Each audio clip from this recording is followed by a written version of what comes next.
berusaha untuk menangkap para pelaku pencurian itu. Nah, ketika ketangkap maling terus tiba-tiba dipukulin segala macam. Awalnya saya pernah kerja di bengkel. Oh, di bengkel. Tiga motor. Bengkel mobil. Oh, mobil. Wah, pokoknya pernah punya pemikiran saya tersiksa, ya kan? Yuk, ronda. Ayo kita ronda, menjaga kampung keamanan. Kopi. Belum sampai nah, Wina. Ayo, mari kaliwat ya. Kontrol lingkungan dan jaga lingkungan. Pos Ronda, obrolan masyarakat biasa. Assalamualaikum warahmatullahi wabarakatuh. Balik lagi bersama saya Didik Riyatman di Pos Ronda, obrolan masyarakat biasa. Kali ini sebetulnya yang datang ini bukan masyarakat biasa, tapi dari bapak-bapak keamanan di wilayah khususnya Kecamatan Cabungur, Desa Cimulang, bersama Bapak Arnold. Selamat siang, Pak. Selamat siang, Bapak. Terima kasih datang, Pak, ke Pos Ronda yang reot. Lalu ada Pak Asep Komara ya? Apa Komara aja, Pak? Asep Komara. Asep Komara Ya. Dari apa? Babin Kaptimas Desa Cimulang, Polsek Cabungur. Nah, Polsek Cabungur ini, aduh, jadi ngerepotin nih Pak, ini datang nih. Nah, jadi kita lagi diskusi, Pak, diskusi tentang obrolan-obrolan masyarakat biasa, Pak, gitu. Karena kan memang setiap Pos Ronda itu maklum lah, Pak, ya. Jadi ada pemuda, obrolan bapak-bapak dan lain-lain. Nah, kebetulan dari bapak-bapak keamanan ini mungkin ada hubungannya langsung nih dengan Pos Ronda, Pak.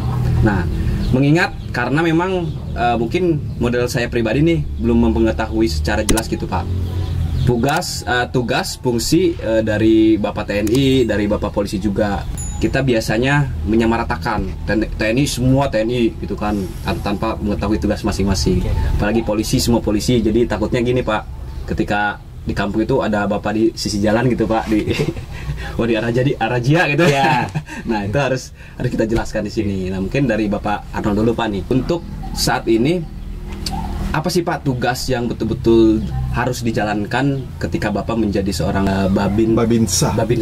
Nah, seorang Babinsa mungkin nanti bisa dijelaskan apa arti Babinsa dan tugas-tugas pokok Babinsa itu sendiri apa, gitu, Pak. Sebelum saya menjawab tugas dan fungsi Babinsa, nggak ada salahnya saya jabarkan sedikit. Babinsa itu adalah akronim dari kata Bintara Pembina Desa. Ya, Bintara Pembina Desa yang bertugas sebagai mewakili TNI AD di kewilayahan tingkat kecamatan. Dalam hal ini Babinsa adalah di bawah Komando Rayon Militer yang dikomandani oleh Bapak Dan Ramil. Babinsa fungsi dan tugasnya adalah jelas. Fungsi utamanya adalah menjaga keamanan lingkungan kewilayahan yang menjadi tanggung jawabnya di suatu desa atau kelurahan. Lalu Babinsa juga bisa atau harus bisa membantu program-program pemerintahan atau program-program TNI ya, melalui program itu bisa menggali atau membangkitkan potensi-potensi wilayah desa yang ada, termasuk itu potensi wilayah ataupun potensi sumber daya masyarakatnya. Lalu Babinsa juga bekerja sama atau berkolaborasi dengan Bapak Babin Kaptimas dalam hal ini dari kepolisian sektor ya. Kami tidak bisa bekerja sendiri. Kami ini adalah tim bermitra. Gitu. Dengan adanya koordinasi seperti ini, diharapkan tugas-tugas kewilayahan bisa berjalan dengan baik dan optimal untuk demi kepentingan keamanan lingkungan. Kira-kira begitu. Oke. Nah, dari Pak Asep sendiri, bagaimana nih tugas pokok Babin Kaptibnas, atau lebih singkatannya apa gitu? Jadi agak kagok nih, Pak, Babinsa sama Babin Kamtibnas gitu, harus pelan-pelan gitu, Pak. makasih atas kesempatannya yang telah diberikan kepada kami berdua. Jadi mengulas dari kata Babin Kaptimas, singkatan dari Bayangkara, Pembina Keamanan Ketertiban Masyarakat. Nah, di sini kami punya tugas dan fungsi atau mengemban tugas, yaitu memberikan pembinaan kepada masyarakat dan mendeteksi dini apabila ada permasalahan-permasalahan di daerah, mendeteksi jangan sampai kejadian ini sampai meluas. Betul Pak. Jangan-jangan kita dicurigai nih sini Pak RT. Enggak Pak ya? Enggak. Yang jelas kita di sini fungsinya yaitu memberikan keamanan, ketertiban kepada masyarakat, supaya berkehidupan dengan tenang, damai dan tentram. Nah, selama ini Pak, kalau misalkan dari kita berbicara keamanan Pak ya, selama mungkin kalau Bapak Arnold ini baru datang ke Cimulang Pak ya, saya ucapkan selamat datang Pak ya. Gitu. Ya mungkin yang udah melalui lalang di Desa Cimulang ini Pak Asep gini Pak, selama ini yang betul-betul menjadi bukan kendala Pak ya, artinya yang betul-betul harus kerja ekstra gitu kan, karena memang saya lihat sih di wilayah kita aman-aman sentosa Pak ya, gitu. Tapi nggak tahu nih versinya bapak-bapak berdua ini apa yang menjadi sebuah kendala atau kerja keras yang sangat luar biasa gitu untuk betul-betul diamani nih suatu wilayahnya gitu. Mungkin selama saya bertugas di sini hampir ada 2 tahunan ya, 2 tahun kurang lebih.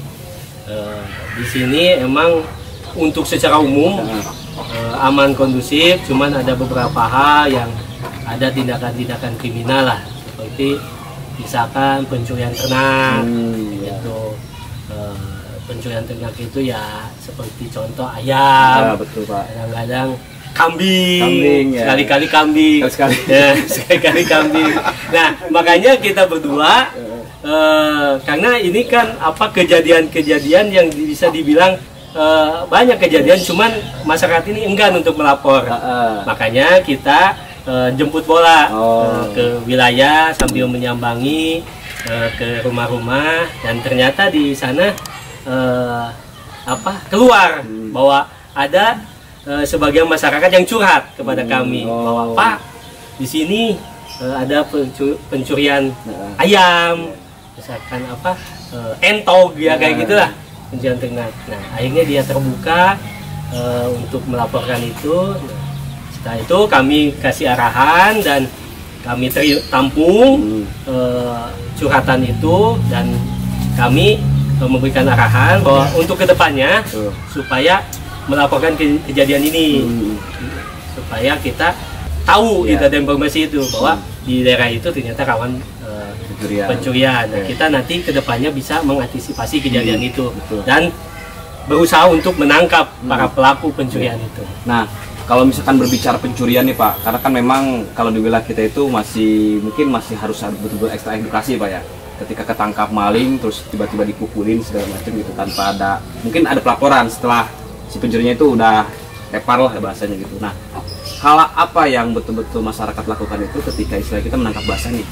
Wah, ada pencuri ayam gitu, kita tangkap basah. Hal apa sih yang pertama kali harus dilakukan masyarakat? Mungkin dari Pak Arnold dulu Pak. Apakah kita harus dipukulin dulu atau enggak? Sambil diminum, silakan sambil minum. Ada ini Pak. Iya. Ada singkong kami juga nih. Berharap ya, apabila itu terjadi suatu pelaku tindak pencurian itu tertangkap oleh warga masyarakat, kami berharap masyarakat jangan bertindak istilahnya main hakim sendiri dulu kan. Nah, tangkap, amankan saja, tidak usah dipukul, tidak usah dianiaya dulu, karena bagaimanapun ya itu kan kalau memang sudah ada barang bukti ya kan, tetap diamankan saja ya. Segera bertindak dan melaporkan kepada kami sebagai Babinsa dan Babin Kaptipmas, sehingga nanti kita bisa mengambil langkah-langkah pengamanan lebih lanjut. Nah, itu kan dari segi kemalingan hewan ternak Pak ya. Kemarin juga kan sempat ada sedikit mungkin bukan hoax ya Pak ya, informasi anak sekolah datang Pak nih ke Cimulang. Saya dengar juga Pak. Tiba-tiba Pak Arnold dari jauh-jauh Pak gitu datang ke Cimulang, agak sedikit rentan juga terhadap tindak-tindak tindak-tindak tawuran atau segala macam. Nah, mungkin himbauan juga dari Pak Arnold dulu seperti apa Pak? Nyampe saya dengar tuh Pak Arnold jauh-jauh malam-malam datang mengamankan. Ya. Itu salah satu wujud kepedulian kami ya Pak ya, selaku Babinsa, juga termasuk Bapak Babin Kaptipmas sama saja. Wujud kepedulian kami terhadap keamanan lingkungan. Kami berprinsip lebih baik pencegahan dulu ya, daripada terjadi suatu hal kemudian hari yang kita tidak tahu. Istilahnya kita harus berprinsip kepada cegah dini dan deteksi dini supaya itu tidak terjadi hal-hal seperti itu. Namun apabila kedapatan seperti itu, adik-adik kita, adik-adik remaja nih yang anak-anak sekolah pada umumnya ya suka berkumpul-kumpul. Pada awalnya mereka tidak ada niat macam-macam. Setelah berkumpul rame, kan timbullah niatnya yang seperti apa niatnya. Itu yang perlu kita cegah. Itu sudah suatu komitmen kami. Bagaimanapun kami harus segera datang. Terlepas itu belum terjadi atau tidak terjadi. Setelah terjadi kami itu wujud responsif kami seperti itu. Oke Pak. Nah kalau misalkan Pak Arnold nih Pak, kan dari mulai muda sekolah terus nggak mungkin ujung jadi TNI kan Pak ya di tentara. Ada nggak kiat-kiat khusus gitu, apa istilahnya inspirasi lah buat teman-teman muda di Kecamatan Jamur khususnya, bagaimana caranya untuk betul-betul fokus terhadap cita-cita Pak? Ya, setiap manusia pada prinsipnya kan memiliki cita-cita, memiliki keinginan ya. Untuk meraih cita-cita itu supaya tercapai dengan baik, tentunya harus ada butuh perjuangan dan proses ya Pak ya. Bagaimana cita-cita itu bisa tercapai? Kalau ingin tercapai cita-citanya diawali dengan jelas, jadilah anak sekolah yang baik, rajin dengan nilai yang bagus, sehingga pada saat nanti lulus anak-anak adik-adik kita ini bisa untuk mencapai cita-cita, entah itu masuk TNI, Polri, guru, dokter, dosen, apapun itu cita-citanya harus butuh proses, dan proses itu tidak gampang, butuh perjuangan. Pada saat mencapai cita-cita belum ada keberhasilan, kita berharap adik-adik kita ini jangan sampai putus asa, tetap semangat. Anggap saja kegagalan yang didapat adalah suatu keberhasilan yang tertunda. Ya. Yang paling sulit dulu Pak, pas begitu pendidikan TNI itu apa Pak? Atau dari fisiknya kah? Atau harus dituntut harus pinter gitu? Ya, jelas ya. TNI itu dibentuk, ya, dididik. Saya rasa bukan TNI saja, TNI dan Polri. Ya. TNI dan Polri itu dibentuk dan dicetak, dilatih dengan suatu didikan yang keras, baik dari disiplinnya, fisiknya, akademiknya, itu harus bisa menyatu. Ketiga unsur itu harus, tanpa adanya itu kemungkinan besar cita-cita itu tidak akan tercapai.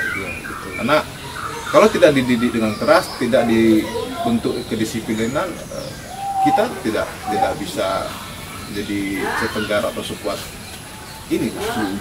Kira-kira Pak Asep mungkin bisa menambahkan juga gitu hiruk pikuk atau istilahnya nggak mungkin ujung-ujung jadi polisi gitu Pak, kan harus ada proses nih seperti apa gitu Pak. Saya itu dilahirkan memang di suatu kampung, di suatu kampung dari Bandung Pak ya? Ya Bandung tapi kabupatennya, jadi istilahnya Bandung Jincet lah. Di Skotik, di sisi kota Sautik. Jadi waktu itu saya emang keinginan jadi anggota Polri itu emang pada saat saya menginjak SMP ya. SMP Terinspirasi. Terinspirasi karena kebetulan memang ada keluarga juga yang menjadi anggota TNI dan anggota Polri. Nah di situ saya bertekad untuk belajar supaya bisa diterima untuk jadi anggota Polri. Nah, alhamdulillah sampai saat ini saya udah menjadi anggota Polri. Cuman ya itu mungkin prosesnya yaitu tidak semudah. Emang kita harus benar-benar kita cek, kalau kata orang Sunda harus keyeng. Kita harus konsisten gitu, fokus. Wah saya mau ini, insya Allah nanti akan jadi. Awalnya saya pernah kerja di bengkel. Di bengkel motor, bengkel mobil. Wah pokoknya kalau diceritakan sedih lah. Diceritakan sedih. Cuman ya alhamdulillah sekarang saya udah bagian jadi anggota Polri dan bertugas di wilayah. Nah, ya betul. Ada ini nggak Pak, keluh kesah atau misalkan gini amat sih gitu, atau begini amat sih jadi ini gitu, atau misalkan ngerasa bangga, wah ini alhamdulillah banget nih saya jadi seorang TNI atau Polri gitu Pak, gitu. Ada kebanggaan sendiri nggak, atau ada hal lucu nih Pak nih pas begitu, bukan di Cimulang aja Pak atau di Rajamu aja Pak, sebelumnya gitu ada hal lucu yang betul-betul sampai saat ini tidak bisa dilupakan gitu Pak saat bertugas. Pak Arnold gimana nih? saya sih selama ini mengalaminya sih belum ini ya, belum pernah menemukan hal-hal yang seperti ini. Tidak ada terkesan, biasa saja. Prinsipnya pada saat kita masuk pendidikan, jangan pernah punya pemikiran saya tersiksa, ya kan? Gitu. Yang cita-cita tadi Pak ya. Betul, konsekuensinya seperti itu, harus kuat. Teman-teman bisa, saya juga harus bisa. Ya, kayak gitu. Jadi jangan lemah. Gitu. Ya. Pak Asep sendiri punya nggak Pak ada sesuatu yang betul-betul nggak bisa dilupain sampai saat ini gitu Pak? Untuk di kedinasan atau kedinasan semua aja gitu, misalkan nggak nyangka-nyangka nih bakalan begini gitu. ya. Di dalam hal kedinasan ya, Betul. yaitu saya mungkin dalam kedinasan ini ya akhirnya jadi apa, beraneka ragam lah kasarnya gitu kan, riwayat hidup saya itu kan. Awalnya saya yaitu tinggal di suatu kampung, akhirnya saya bisa berdinas di Bandung juga, pernah saya dinas di Bandung, di kota Bandung. Nah akhirnya pindah ke wilayah Kabupaten Bogor. Nah itu kalau saya nggak jadi anggota Polri mungkin saya nggak ketemu kita ya, Pak ya. ketemu dengan si Akang, nggak bisa. Yaitu hikmahnya salah, dan itu saya juga dulu makanya terobsesi untuk jadi anggota Polri. Itu ya berterima kasih kepada keluarga saya. Ini makanya saya dulu jalan aja kemana-mana, jalan. Kenapa? Supaya untuk ada dasar nanti di pendidikan. Alhamdulillah di pendidikan dipakai ya untuk hiking ke gunung semuanya Kuat ya. Nah itu tadi kembali lagi, saya bukan salah satu profesi ya, satu profesi, tapi bukan melamakan profesi jadi pedagang, misalkan pedagang cendol atau kerja di bengkel. Ya. Semuanya juga bagus. Iya, profesi apapun juga bagus. Saya mungkin ditakdirkan untuk jadi anggota Polri. Saya mungkin dulu kerja di bengkel, mungkin hanya segitu aja. Mungkin saya ditakdirkan untuk jadi anggota Polri. Ini juga tetap kebetulan dari Allah Subhanahu Wa Taala. Karena mungkin mau jadi apapun kita hari ini, kalau kita fokus mah akan jadi Pak. Nah, kuncinya adalah sukses, fokus. Lalu tadi kata bahasa Sundanya apa Pak? Keyeng. Lamun orang keyeng pasti parang. Nah kalau bahasa Sumateranya apa Pak? Kalau fokus itu? Fokus apa ya? Sama ya, fokus ya. Gitu. Nah yang terakhir Pak nih, pesan-pesan buat pemuda, pesan-pesan buat masyarakat di wilayah kita ini, ya apa yang akan Bapak sampaikan? Silakan Pak. Ya baik. Kita kembali ke mengenai setiap manusia kan punya potensi sebetulnya. Di diri masing-masing kita ini punya potensi. Cuma kadang-kadang kita tidak menyadari kita punya potensi sebetulnya. Nah, bagaimana cara menggali potensi yang ada di diri kita ini supaya bisa terasa dengan baik? Selalu digali, sehingga apa menjadi keinginan kita itu bisa berhasil dan tercapai. Cara menggalinya butuh proses dan perjuangan. Dan pada saat kita sudah menggali, kita sudah mengasah, ada saja kadang-kadang orang-orang mematahkan semangat dengan cara membuli, itu suatu kan jadi motivasi. Kedua, untuk para pemuda. Untuk Pak Asep sendiri, Pak, apa pesan-pesan untuk masyarakat, khususnya buat masyarakat yang para pemuda dan pemudi? Ya, untuk pemuda dan pemudi ya. Kalau untuk warga tadi mungkin udah ya. Nah, kalau misalkan untuk para pemuda-pemudi, apabila ada yang bercita-cita, misalkan menjadi anggota TNI, anggota Polri, persiapkan dari sekarang. Istilahnya apa? Kesehatannya, mungkin mentalnya, fisiknya gitu kan, persiapkan dari sekarang. Dan jangan berpikiran bahwa nanti saya takutnya harus ada uang sekian atau gimana ya. Jangan, pokoknya kita berpositif thinking aja ya, intinya gitu kan. Intinya kita yang penting niat kita ya, insya Allah ya, dan tidak ada dipungut biaya sepeser pun ya untuk kita menjadi anggota Polri. Oke, siap. Terima kasih Bapak-bapak yang sudah mampir ke pos ronda yang sederhana ini. Mudah-mudahan dari pos ronda yang sederhana ini bisa terinspirasi siapapun yang menonton, itu Pak ya tujuannya. Oke, teman-teman semua, video hari ini cukup sekian dulu. Nanti kita akan lebih jauh lagi untuk mengulas apa yang akan menjadi pertanyaan teman-teman semua. Saya Didik Wiyatman dan ada Bapak Arnold, lalu ada Bapak Asep Komara. Kita semua pamitan. Mudah-mudahan teman-teman semua yang nonton bisa sehat satu walafiat. Oke, wassalamualaikum warahmatullahi wabarakatuh. Terima kasih. Yuk, ronda.